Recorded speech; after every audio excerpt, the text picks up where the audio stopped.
Je n'ai jamais aimé février. Trop froid, trop gris, trop de souvenirs. À Mâcon, l'hiver semble durer une éternité, et mon atelier sent toujours l'humidité des pierres malgré les radiateurs poussés à fond.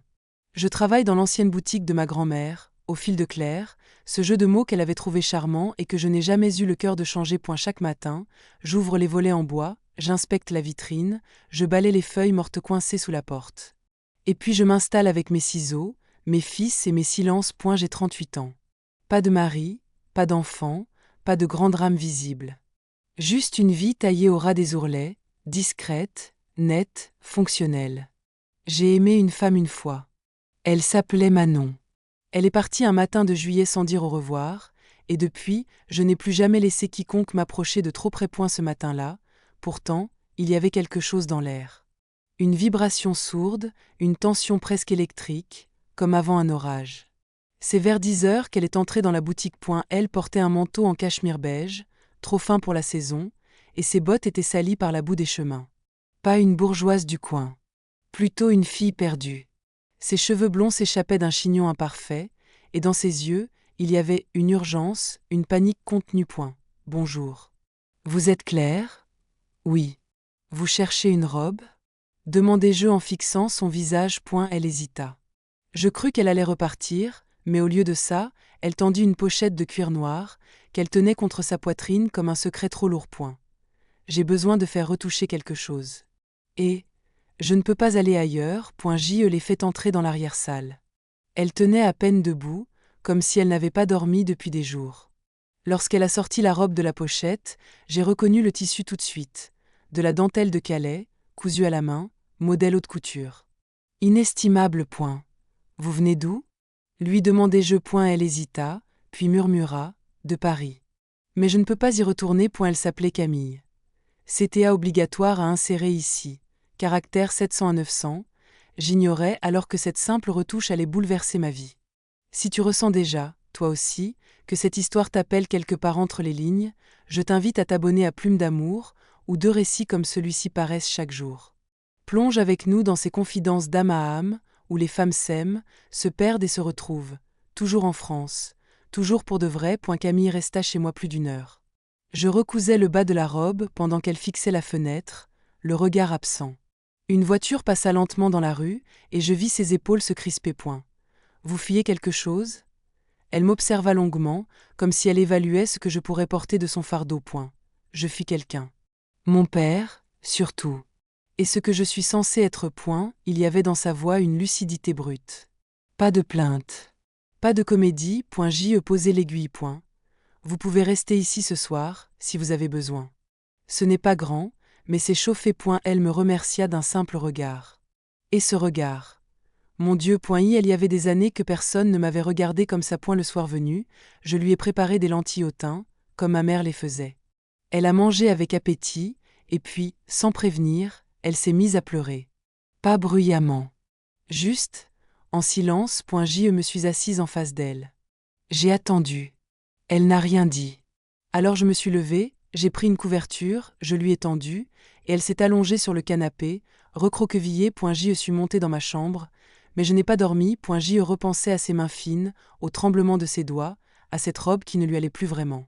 Elle fuyait une vie trop serrée, voilà tout. Et moi ? Est-ce que je vivais vraiment la mienne ? Je l'ai entendue se lever dans la nuit. Ses pas légers dans l'escalier. J'ai entrouvert la porte, sans faire de bruit. Elle était dans l'atelier, en chemise, face au miroir, touchant doucement les étoffes. Je ne suis pas descendue. J'ai refermé la porte. Mais quelque chose, en moi, venait de s'ouvrir. Le lendemain matin, elle était déjà réveillée. Assise sur le tabouret bas près de la machine à coudre, les genoux serrés, les yeux perdus dans le tissu que j'avais laissé là, elle ne bougeait presque pas. « Tu dors ici souvent ?»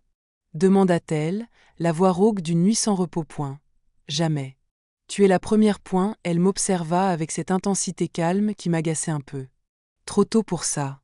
Je n'avais pas bu mon café. Je lui préparai une tasse sans demander. Elle accepta. Nos doigts se frôlèrent autour de la faïence tiède. Ce contact minuscule, il fut comme une secousse. Tu ne veux pas que je t'appelle la police ? Demandai-je. Non. Pas la police. Personne. J'ai hoché la tête. C'était son histoire. Son rythme. Je ne voulais pas presser, ni fuir point, elle s'appelait Camille Estienne. Le nom me disait vaguement quelque chose. Et quand elle me dit qu'elle avait grandi à Neuilly-sur-Seine, dans un hôtel particulier, que je n'ai jamais aimé, tout s'éclaira un peu. Les Estienne. Des industriels du textile. Ironique point. Tu fus quoi exactement? Elle haussa les épaules point. Un mariage arrangé. Une famille de glace. Une vie où je suis invisible point. Et pourquoi ici? Pourquoi moi? Elle me regarda droit dans les yeux point. Parce que ton nom était cousu dans la robe. Et que je n'avais plus d'autres repères, point je crois que j'ai souri, malgré moi. Le destin, parfois, aime les coutures mal tirées, point elle est restée. 3 jours. Puis une semaine, point chaque matin, je pensais qu'elle partirait. Qu'elle me laisserait dans mon atelier, avec mes rideaux à recoudre et mon existence bien pliée. Mais elle restait, point je lui avais proposé la chambre d'amis, minuscule pièce derrière la cuisine, avec une vieille commode bancale et des draps à fleurs. Elle avait dit oui, sans rien demander d'autre point, mais chaque soir, elle restait un peu plus longtemps dans l'atelier. Elle m'aidait à trier les bobines, à classer les boutons, à repasser les patrons. Elle ne savait rien coudre, mais elle avait des gestes doux, précis. Et une manière de me regarder comme si j'étais vivante, point j'avais oublié ce que ça faisait point une nuit, je l'ai surprise en train de lire mes carnets de croquis. Elle se leva d'un bond, confuse point. Pardon. Je voulais juste voir. C'est magnifique ce que tu fais point, j'aurais dû être en colère. Mais son regard brillait d'une admiration sincère. Et quelque chose en moi, quelque chose de très ancien, très fatigué, s'est réchauffé doucement point. Je t'apprendrai à coudre, si tu veux point. J'aimerais beaucoup point les jours passaient. Février s'effilait comme un vieux tissu point, elle m'accompagnait au marché, me suivait chez le fournisseur à Châlons, m'écoutait parler avec mes clientes âgées qui n'avaient plus de famille. Elle souriait. Toujours ce sourire fragile, jamais forcé point un soir, dans l'atelier, elle a posé sa main sur la mienne alors que je traçais un patron. Son geste était simple. L'empoint J n'est pas bougé point, pas cette fois point. Tu me fais du bien, Claire point, j'ai fermé les yeux. Tout doucement, point J me suis souvenu de Manon. De ses promesses. De la blessure béante qu'elle avait laissée. Et je me suis dit que peut-être, Camille n'était pas une échappée, mais une réponse. J l'ai embrassée pour la première fois dans la cuisine. Elle riait, en versant trop de vin dans les verres. Le rouge débordait presque. Et moi, je la regardais avec ce mélange de peur et d'envie que je croyais ne plus jamais connaître point. Tu fais exprès de m'enivrer? Ai-je lancé point? Peut-être. J'ai besoin de t'oublier un peu, sinon je vais t'aimer trop vite. J n'ai pas réfléchi. Je me suis approchée. J'ai pris son visage entre mes mains. Et je l'ai embrassé. Avec tout ce que je n'avais pas dit, pas osé, pas pu point, ses lèvres avaient le goût du vin et du manque point, elle a posé son front contre le mien point. Je ne suis pas simple, Claire. J'ai un passé qui mord encore point. Moi aussi. Mais il n'est plus là, maintenant pointé cette nuit-là, elle a dormi dans mon lit point, elle s'est blottie contre moi comme si elle n'avait jamais su ce que c'était, être accueillie point et moi, je suis restée éveillée, la main sur son dos nu, les larmes au bord des yeux. Parce que j'étais en train de tomber point lentement. Entièrement pointé que cette chute-là, je ne voulais plus la freiner. On a commencé à vivre comme si personne ne nous regardait point. Mâcon était une ville discrète. Les gens parlent, bien sûr, mais ils oublient vite quand on leur rend les ourlets à leur point. Camille s'adaptait. Elle n'était plus la fille de Paris, la silhouette fuyante en cachemire. Elle riait plus souvent, râlait parfois quand le pain était trop sec ou quand la machine à coudre coinçait le fil. Elle existait vraiment, là, dans mes jours. Un matin, je l'ai trouvée dans la rue, discutant avec Madame Garnier, ma cliente la plus revêche. Camille riait à ses histoires de jeunesse, comme si elles étaient les siennes. J'ai su à cet instant qu'elle n'était plus une invitée. Elle faisait partie de ma vie. Mais ce genre de bonheur, je le sais, n'est jamais paisible bien longtemps. Elle ne m'avait pas tout déité. J l'ai compris un soir, en rangeant ses affaires pour laver la commode qui grinçait trop. Un dossier beige, sans nom, glissé au fond de sa valise. J l'ai ouvert. Trop vite. Trop humainement. Des coupures de journaux. Des articles. Une photo d'elle, en tailleur, souriant à côté d'un homme aux cheveux gris, son père, je suppose. Des mots en gras, l'héritière Estienne refuse l'union familiale, le mariage annulé dans le scandale. Je me suis assise sur le lit, le cœur serré. Elle était célèbre. Ou plutôt, son scandale l'était. Et moi, je l'avais accueillie comme si elle fuyait une brume, pas un cyclone. Quand elle est rentrée ce soir-là, elle m'a trouvé figée. Le dossier sur mes genoux. Elle n'a pas crié. Elle n'a pas pleuré. Je savais que tu finirais par le voir. Je l'ai regardé. Je ne savais pas si je devais m'excuser ou hurler. Pourquoi tu ne m'as rien dit? Parce que je voulais une chance. Pas une fuite. Une vraie chance. Avec toi. Elle s'est assise à côté de moi. Elle tremblait légèrement. Mon père m'a promise à un homme que je n'aimais pas. Un ami d'affaires. Un banquier. 20 ans de plus que moi. Il m'a menacé de couper les vivres, de salir mon nom. Alors je suis partie. Tu aurais pu tout m'expliquer. Je voulais que tu m'aimes pour qui je suis ici. Pas pour ce que je suis ailleurs. J'ai pris une longue inspiration. Mon esprit hurlait, mais mon cœur, il battait fort. Trop fort pour fuir maintenant. Tu crois vraiment que tu peux effacer tout ça? Elle secoua la tête. Non. Mais je peux le reconstruire, autrement. Avec toi. Le lendemain, j'ai reçu une lettre. Pas signée. Glissée sous la porte. Elle n'est pas celle que tu crois. Méfie-toi. Il n'y avait pas de nom. Pas de timbre. Mais le message était clair. Quelqu'un savait. Quelqu'un veillait. J'ai montré la lettre à Camille. Elle n'a pas semblé surprise. Mon père. Ou un de ces hommes. Ils veulent me faire peur. Et moi dans tout ça? Ils savent où tu es, Camille. Tu crois qu'ils ne vont pas me briser moi aussi? Je suis désolée, Claire. Si tu veux que je parte, je pars. Non. Je l'ai dit trop vite. Trop fort. Elle s'est approchée. Elle a pris mon visage entre ses mains. Je ne veux pas que tu sois en danger. Je t'aime trop pour ça. Ces mots.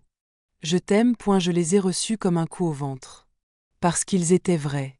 Parce qu'ils me faisaient peur. Parce que je les attendais depuis si longtemps.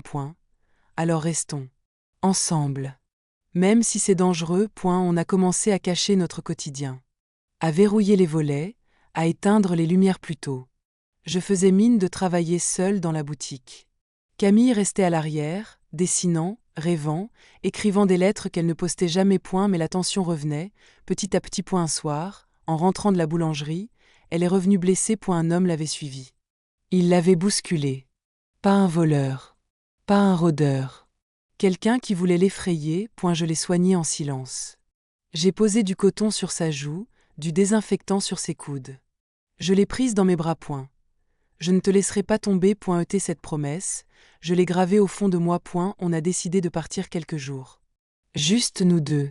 On a pris la vieille voiture de mon père, une Renault rouillée mais fidèle, et on est monté vers le nord. On s'est arrêté à Vézelay.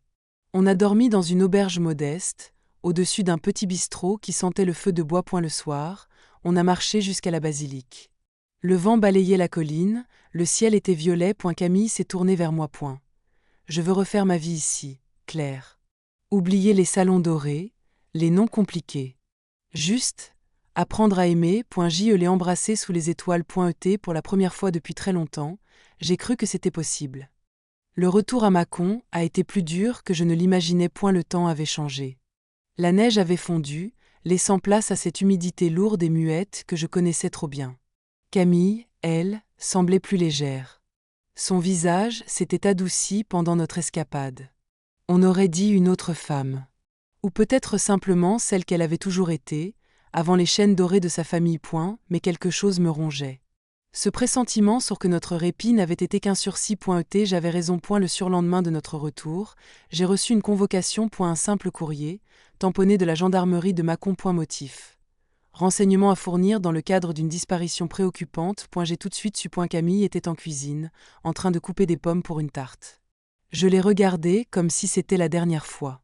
Le soleil éclairait ses bras nus, ses gestes étaient si tranquilles, et moi, j'avais l'impression d'étouffer.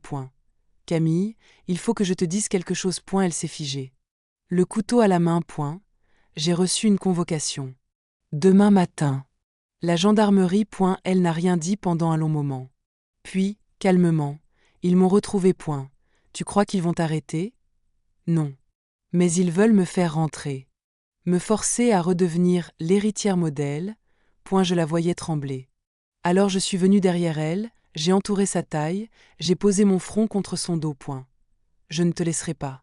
On affrontera ça ensemble. Le lendemain, J'ai mis une chemise blanche, noué mes cheveux. J'avais l'air d'une femme solide, digne, irréprochable. Je suis entré dans le petit commissariat de la rue Carnot à 9h tapante. Un lieutenant me reçut, poli mais ferme. Il s'appelait Delaunay. Il voulait quelques précisions. Avez-vous accueilli une certaine Camille Estienne chez vous? Oui. Depuis quand? Un mois, peut-être. Savez-vous qu'elle est officiellement portée disparue depuis cette semaine? J'ai gardé mon calme. Elle n'est pas disparue. Elle est en sécurité. Elle a fui une situation familiale violente. Et elle me regarda longuement, puis soupira. Madame Duvernoy, vous comprenez que je dois faire remonter ces informations. Elle est majeure, certes, mais son père a engagé des poursuites. Il a déposé plainte pour détournement de personnes vulnérables. Camille n'est pas vulnérable. Elle est libre. Et elle me répondit d'un ton plus bas. Peut-être. Mais lui, il a les moyens de convaincre un juge du contraire. Je suis sortie tremblante. Camille m'attendait à quelques mètres, dissimulée sous une capuche. Alors? Il faut qu'on parte. Maintenant. On a vidé la maison en quelques heures. Je ne voulais pas tout quitter, mais je savais que rester serait pire. J'ai laissé les clés sous la brique fendue, une note pour mon assistante, et j'ai embarqué l'essentiel. Mes carnets, la vieille machine, et Camille. On a pris la route vers l'ouest. Pas d'autoroute. Pas de carte bancaire. Juste du liquide, un sac de vêtements, et nos battements de cœur en syncopé. Le soir, on a dormi à Montluçon. Une chambre anonyme dans un hôtel aux volets usés. Elle s'est couchée contre moi, silencieuse. Tu m'en veux? Demanda T-L. J'ai mis longtemps à répondre. Puis, non. Mais j'ai peur. Moi aussi. On a vécu 2 semaines comme des fugitifs. Des chambres différentes, des villages sans nom. On partageait les repas dans la voiture, on écoutait les bulletins régionaux à la radio, au cas où son nom surgirait. Un soir, à Brive-la-Gaillarde, alors que je m'endormais contre elle, elle m'a chuchoté. Et si on allait au bord de la mer? J'ai toujours rêvé de Saint-Jean-de-Luz. Pourquoi là? Parce que c'est loin de tout. Et parce que tu pourrais y ouvrir un atelier. Son espoir me faisait mal. Parce qu'il brillait trop fort dans l'obscurité. Mais j'ai accepté. On est arrivé à Saint-Jean-de-Luz un matin de brume. La mer était grise, l'air salé. Mais il y avait quelque chose de doux, de presque maternel, dans la façon dont le port s'ouvrait à nous. On a loué un studio minuscule, dans une ruelle près du marché couvert. On entendait les mouettes le matin, les pas sur les pavés. Camille reprenait vie. Elle riait plus souvent. Elle dessinait des robes, rêvait de vendre en ligne. Et moi, je recousais les morceaux de moi-même, un point à la fois. Un soir, alors qu'elle préparait une pipérade en chantonnant, j'ai reçu un appel. Numéro masqué. Claire Duvernoy? Oui. Ici Maître Vallet, notaire à Paris. Nous avons été mandatés par la famille Estienne. Votre nom apparaît dans un courrier de mademoiselle Camille Estienne, qui a été reconnu comme testamentaire. Un testament? Oui. Il semblerait que mademoiselle Estienne ait modifié ses volontés avant de disparaître. Et son père souhaite entamer une procédure judiciaire à ce sujet. Le sang m'a quitté les joues. Camille entra dans la pièce. Elle vit mon visage. Elle comprit. Je n'ai pas eu besoin de parler. Elle dit simplement: il ne me laissera jamais en paix. Je la regardai, en silence. Qu'est-ce que tu as écrit dans ce testament? Que si quelque chose m'arrivait, tout ce que j'avais irait à toi. Mon cœur a cogné si fort que j'ai cru défaillir. Elle m'aimait. Vraiment. Mais maintenant, tout devenait plus compliqué. Plus dangereux. Je suis restée debout dans cette cuisine basque, figée entre l'odeur de la pipérade et la sueur froide qui me glissait le long du dos. Tu as fait de moi ton héritière? Oui. Je voulais te protéger. Et lui montrer qu'il ne me possède plus. Elle parlait calmement, mais ses mains tremblaient. Camille, tu viens de déclencher une guerre. Elle m'a regardé droit dans les yeux. Je suis prête. Moi, je ne l'étais pas. Pas encore. Les jours suivants furent faits d'attente nerveuse. Le notaire, Maître Vallet, m'a appelé plusieurs fois. Il m'a expliqué que le père de Camille, Édouard Estienne, contestait la validité du document. Il affirmait que sa fille avait été manipulée, influencée. En d'autres termes. J'étais la prédatrice. Ce mot-là m'a coupé le souffle. Je n'avais rien demandé. Rien exigé. J'aimais Camille. Mais à leurs yeux, 2 femmes qui s'aiment, ce n'est jamais simple. C'est forcément trouble, suspect, honteux. Camille, elle, voulait se battre. Elle écrivait des courriers, contactait un avocat à Bayonne, envisageait même de porter plainte contre son père pour harcèlement moral. Mais je voyais bien qu'elle se fatiguait. Que ses nuits devenaient agitées. Qu'elle se réveillait en sueur, en murmurant des choses en désordre. Un soir, je l'ai trouvée devant l'ordinateur, les yeux rouges. Qu'est-ce que tu cherches? Une issue. Un endroit où on ne viendra plus nous chercher. Tu veux dire, quitter la France? Elle secoua la tête. Non. Je veux dire, disparaître. Pour de bon. J'ai reculé, choqué. Tu ne peux pas tout effacer, Camille. On ne vit pas dans un roman. Et si moi, je ne peux plus respirer ici? Et si le seul moyen d'être libre, c'est de n'être plus personne? Elle était à bout. Et moi, je n'avais aucune réponse à lui offrir. Le lendemain, on a reçu une assignation. Audience à Paris. Tribunal de grande instância. Le père de Camille demandait sa mise sous curatelle temporaire, arguant de troubles du discernement. Je suis resté pétrifié face à cette violence administrative. Camille, elle, n'a pas scié. Très bien. On ira à Paris. On les regardera dans les yeux. Je ne me tairai plus. J'ai su à cet instant qu'elle avait franchi une ligne intérieure. Elle ne voulait plus fuir. Elle voulait se battre. Et moi. J'allais me battre avec elle. Le train pour Paris est parti un mardi matin. On s'est installés côte à côte, silencieuse. Je serrais sa main dans la mienne. Tu n'es pas obligée, Claire. Ce n'est pas ton combat. Si. Parce que ton combat, c'est devenu le mien. Elle m'a embrassée. Là, dans le wagon. Devant les regards. Et pour la première fois, je n'ai pas détourné les yeux. Paris. Mars. Le ciel était gris, le bitume détrempé. On a dormi dans un petit hôtel du 10e arrondissement, près du canal Saint-Martin. Je ne voulais pas d'un grand hôtel. Trop d'yeux. Trop de souvenirs. Le matin du procès, elle portait une robe noire très simple. J'avais repassé chaque pli. Elle était droite, digne, mais je voyais le tremblement au coin de sa bouche. S'ils essaient de te salir, regarde-moi. Tu n'es pas seul. Nous sommes entrés dans la salle d'audience ensemble. Édouard Estienne était déjà là. Grand, sec, regard impénétrable. Il ne daigna même pas poser les yeux sur moi. L'audience fut longue. Humiliante, parfois. Son avocat parla d'emprise, de relations déséquilibrées, de perte de repères. Il utilisa le mot déviance. Je me suis retenu de hurler. Puis ce fut au tour de Camille. Et là, elle s'est levée. Elle a parlé. Comment. Fortement.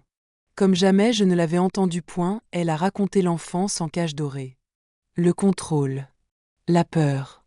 L'humiliation. Le mariage imposé. Enfin. Moi. Elle a dit. Claire ne m'a pas prise. Elle m'a relevée. J'étais à terre. Elle m'a tendu la main.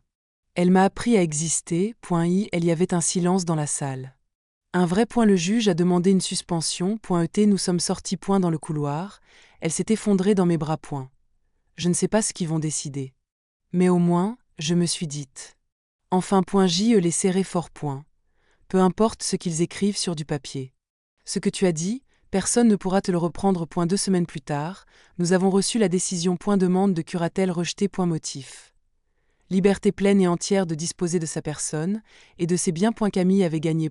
Mais on savait toutes les deux que la guerre n'était pas finie. Son père n'avait pas dit son dernier mot. Matin. Un huissier est passé. Et elle déposait une demande de gel des avoirs familiaux. Camille ne pouvait plus toucher à ses comptes. Plus de virements. Plus de notaires. Plus rien. Elle est restée de marbre. Qu'il garde son argent. Moi, j'ai toi. Mais moi, je savais que le monde ne tourne pas à l'amour seul. Alors, j'ai rouvert un dossier au Pôle emploi de Bayonne. J'ai ressorti mes carnets, mes modèles. J'ai décidé de lancer une collection. Pour elle. Pour nous. Pour toutes celles qu'on veut faire taire. Je n'avais jamais créé une collection pour quelqu'un. Avant Camille, mes vêtements servaient surtout à couvrir. Adjuster. Disparaître. Mais là, c'était différent. Je voulais qu'on voie. Je voulais qu'on sache. Je me suis enfermée dans l'atelier improvisé de notre petit appartement à Saint-Jean-de-Luz. Camille me laissait travailler, silencieuse, souvent les jambes repliées sur le lit, un carnet sur les genoux. Elle dessinait aussi. Des silhouettes, des mots griffonnés dans la marge, parfois même des poèmes. Elle rêvait tout haut d'une marque à 2 noms, d'un site en ligne, d'un showroom à Biarritz. On pourrait l'appeler Les Insoumises. J'ai souri. Et qui s'en occupe, du site, de la paperasse, des envois? Moi. Si tu veux bien. Elle voulait bâtir quelque chose avec moi. Pas fuir. Pas survivre. Construire. Cette idée, cette utopie modeste, m'a tenu debout plus que je ne l'aurais cru. Le père de Camille ne répondit plus. Pendant des semaines, pas un mot, pas un appel, pas une attaque point, mais on savait.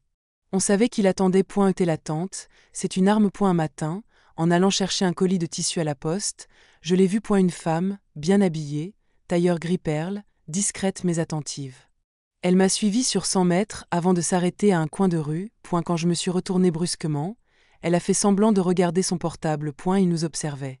Toujours point j'ai serré la main de Camille le soir même, plus fort que d'habitude point. On ne pourra pas fuir éternellement point, elle a hoché la tête point. Alors on va exister. Encore plus fort point le lancement de Les Insoumises s'est fait en ligne, dans le silence fragile d'un début de printemps point 3 robes, 2 vestes, un manteau. Toutes cousues à la main. Toute pensée pour les femmes qui refusent de s'excuser d'exister, point Camille s'est occupée des photos.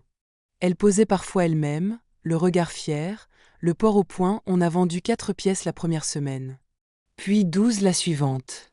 Des messages arrivaient. Des femmes écrivaient « Merci pour cette audace. On sent que vous avez aimé ce que vous avez cousu. Vos vêtements me donnent l'impression d'être possible. » Je lisais ces mots à voix haute, assise contre Camille, les larmes aux yeux point ce n'était pas un empire. Mais c'était une vie. Une vraie point ET puis, l'email est arrivé point objet, proposition de rachat, Estienne couture une phrase. Une offre sèche, cynique. Monsieur Édouard Estienne est prêt à racheter l'intégralité des droits, stocks et dessins de votre entreprise en échange d'un effacement complet de tout conflit passé. Une somme en bas, 500 000 €, point je suis restée muette, point Camille s'est approchée. Elle a lu. Et elle a ri. Un rire dur, cassant point, il ne comprend rien. Il pense que tout s'achète. Même ce qu'il a détruit point. Tu veux que je refuse pour toi ? Elle me regarda avec une tendresse infinie point. Je veux que tu refuses pour toi. Parce que c'est ton nom qu'il essaie d'éteindre maintenant point, alors j'ai écrit la réponse. Une ligne. Sans colère point. Non. Les insoumises ne sont à vendre ni en euros, ni en silence. On a fêté ce refus comme une victoire. Une bouteille de vin blanc, des huîtres fraîches sur le bord du port. Camille riait, les cheveux au vent, la peau dorée par les premiers soleils d'avril, point je la regardais, et je me suis dit, je suis en train d'aimer pour de vrai, point pas une illusion. Pas une histoire de manque ou de cicatrice. De l'amour point, et ça me faisait peur point, parce que je savais que rien n'était encore gagné point 2 jours plus tard, Camille a reçu un courrier personnel. Pas un avocat. Pas une menace, point une lettre de son père. Manuscrite, point elle l'a lue sans un mot. Puis elle me l'a tendue, point ma fille, je vois que tu refuses le dialogue. Tu crois sans doute que ton amour te protège. Je te laisse faire cette mascarade. Mais sache que tout a un prix. Si tu continues sur ce chemin, tu apprendras ce que veut dire vivre sans filet, point ton père point elle plia la lettre lentement point. Tu vas répondre ? Non. Il veut une guerre. Il n'aura que mon silence point mais ce soir-là, elle fit un cauchemar. Un de ceux qui voulaient saletant point elle se réveilla en pleurs, accrochée à mon bras point. Je rêve qu'il te fait du mal. Qu'il me punit à travers TOI.J les prises dans mes bras point. Je ne suis pas une victime. Je suis ta complice. Et ta complice ne recule pas le lendemain, j'ai reçu un message vocal. Numéro inconnu. Voix d'homme. Freud. Parfaitement articulé. Madame Duvernoy, si vous tenez à votre boutique, à vos comptes, à votre réputation, pensez à ce que vous perdez à rester dans l'ombre de Camille Estienne. L'amour ne remplace pas l'épreuve bancaire. Bonne journée. Je suis resté longtemps à fixer mon portable point, ce n'était plus une guerre froide point, c'était une menace directe point, je savais ce qu'il me restait à faire. Je suis sorti marcher dans les ruelles de Saint-Dash-Jean Dash de Dash-Louse point, et la voix du message résonnait encore dans ma tête, comme un poison lent, l'amour ne remplace pas l'épreuve bancaire point, c'était un avertissement. Ou un test. Une manière de voir jusqu'où j'étais prête à aller pour Camille point, je savais déjà la réponse point jusqu'au bout. Jusqu'à moi-même point ce soir-là, je ne lui ai rien dit point pas encore point elle cuisinait un gratin de courgettes, fredonnant une chanson de Barbara, nue sous sa chemise trop grande. Je la regardais vivre, et je me suis dit que rien, jamais, ne méritait qu'on abandonne une femme comme ça point, alors j'ai pris une décision point pas une fuite. Pas une vengeance point une contre-attaque point le lendemain matin, j'ai contacté une avocate point maître Audrey Leclerc, spécialisée en droit des sociétés et harcèlement moral. Basée à Biarritz, point elle m'a reçu dès l'après-midi. Un bureau clair, des piles de dossiers, une efficacité sans artifice. Elle m'écouta sans m'interrompre, prenant des notes avec une rigueur glaciale. Quand j'eus terminé, elle me regarda droit dans les yeux. Vous n'êtes pas seulement en couple avec une héritière en rupture. Vous êtes la cible stratégique d'un homme qui pense que l'amour est un talon d'Achille. Qu'est-ce qu'on peut faire? Prendre l'offensive. Porteur plainte pour intimidation, usage abusif du droit, tentative de préjudice moral et commercial.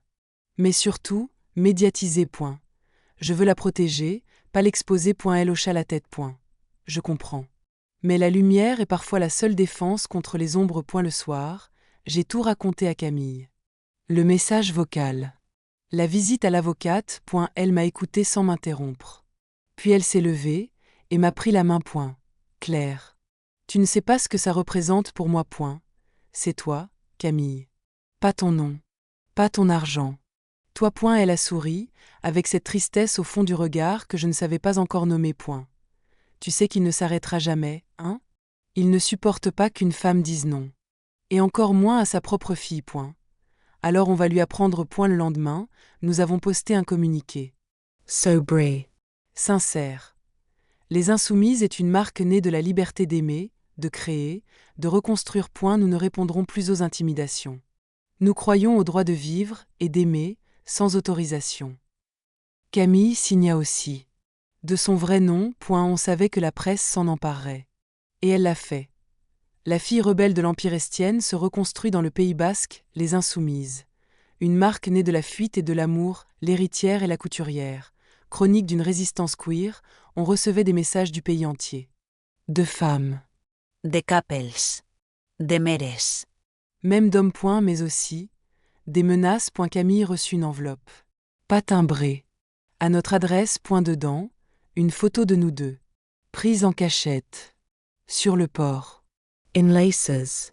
Et une phrase, manuscrite, « Vous ne durerez pas ». Je l'ai vu chanceler, ce jour-là. Pas tomber. Mais vaciller. On a fermé la boutique 2 jours.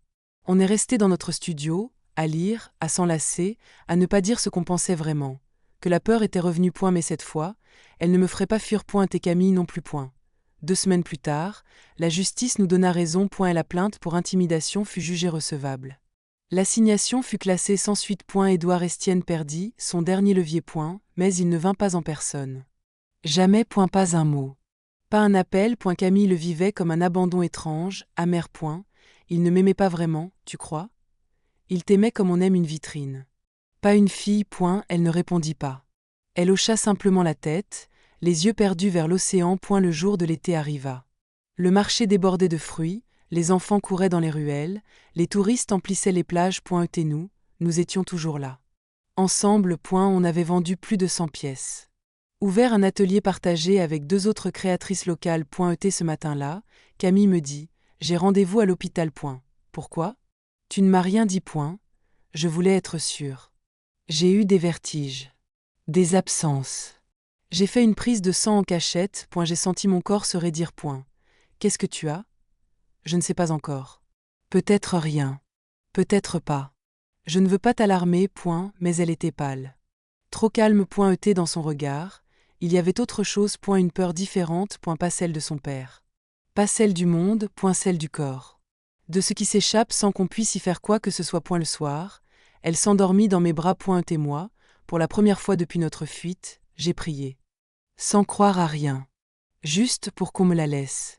Qu'on nous laisse finir cette histoire ensemble. J'ai prié pour que l'amour suffise. Qu'il tienne debout, même quand le sol tremble. On a pris le bus pour Bayonne. Elle voulait y aller seule, mais j'ai insisté.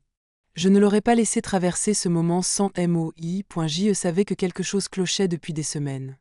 Mais j'espérais encore que ce ne soit qu'un déséquilibre passager. Une fatigue. Le service d'oncologie se trouvait au fond du couloir, là où les fenêtres sont petites et les silences trop longs. Elle est entrée seule dans le bureau. Moi, j'ai attendu sur un banc, le cœur battant si fort qu'il couvrait les bruits du monde. Quand elle est sortie, elle s'est assise à côté de moi. Ses mains étaient froides. Mais son regard, incroyablement calme. C'est un lymphome. Stade précoce. Les médecins sont optimistes. J'ai fermé les yeux. Pas parce que j'étais soulagée. Mais parce que je sentais que, cette fois encore, nous allions devoir tenir. Elle a commencé la chimio 1 semaine plus tard. Les premiers effets furent discrets.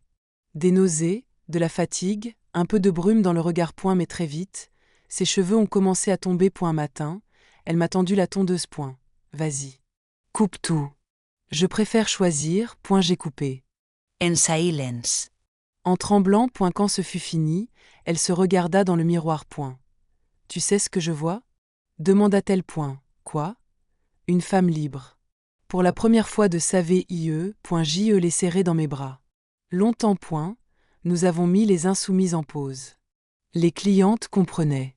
Beaucoup écrivaient, soutenaient, envoyaient des fleurs, des bouillons, des mots si tendres qu'ils en devenaient des bras. Camille passait ses journées allongées, à dessiner entre deux traitements, à lire des livres de femmes fortes. Violette Leduc, Colette, Duras. Elle notait parfois des phrases en marge, qu'elle me lisait d'une voix lente. Il y a des êtres qu'on aime sans le savoir. Puis un jour, on les touche et on comprend.